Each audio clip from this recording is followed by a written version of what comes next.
Good morning.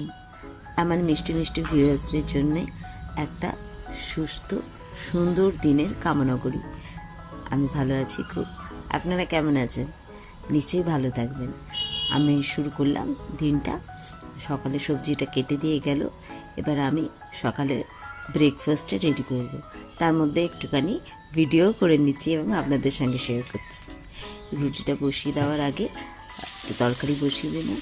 পেঁয়াজ কলি আলু কেটে দিয়ে গেছে, একটু তেল দিয়ে তাতে সামান্য কালো জিরে ফোড়ন আর একটু শুকনো লঙ্কা দিয়ে পেঁয়াজ কলি আলুটা কড়াইতে দিয়ে দিলাম আর ভাজতে দিয়ে দিলাম। এদিকে একটুখানি ডাল বসিয়ে দিলাম প্রেশার কুকারে, তাতে একটু কাঁচা লঙ্কা আর একটু নুন দিয়ে বসিয়ে দিলাম। চা করতে হবে, একটু চাটা করে নিই।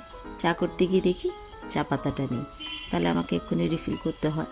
আবার আমি রিফিল করতে গিয়ে একটুখানি ভিডিও করে নিলাম আপনাদের সঙ্গে। যাকে দেখি চাটা হয়ে গেছে, পেঁয়াজকলি আলু ভাজাটাও হয়ে গেছে, তাহলে রুটিটা করে ফেলি। এই দেখ ফুলকো ফুলকো রুটি। যাক, রুটিগুলো পরপর করে ফেললাম। আপনাদের সঙ্গে গল্প করতে করতে আমার রুটিগুলো মোটামুটি হয়ে গেছে। এবার এগুলোকে সুন্দর করে টিফিন বক্সে প্যাক করে দেবো। যাক, এই আমার লাস্ট রুটি হয়ে গেছে। আর একটুখানি দুটো ডিম সেদ্ধ, তাতে একটু গোলমরিচ গুঁড়ো আর 4টে রুটি আর তরকারি। ব্যাস, আমার টিফিন রেডি। একটু নিচে গেলাম, নিচে গিয়ে একটু ধনে পাতা আনতে গেলাম। ধনে পাতা গাছ বসিয়েছি, বেশ সুন্দর ধনে পাতা হয়েছে, একদম পেছনটা ধনে পাতায় ভরে গেছে। তো একটুখানি টাটকা টাটকা ধনে পাতা তুলে ফেলছি। কলকাতা শহরে এইরকমভাবে ছোট্ট কিচেন গার্ডেন মানে বেশ ভালোই লাগে।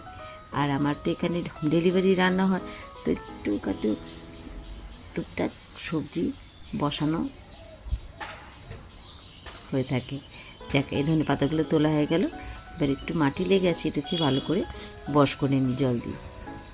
জল দিয়ে বস করে নিলাম।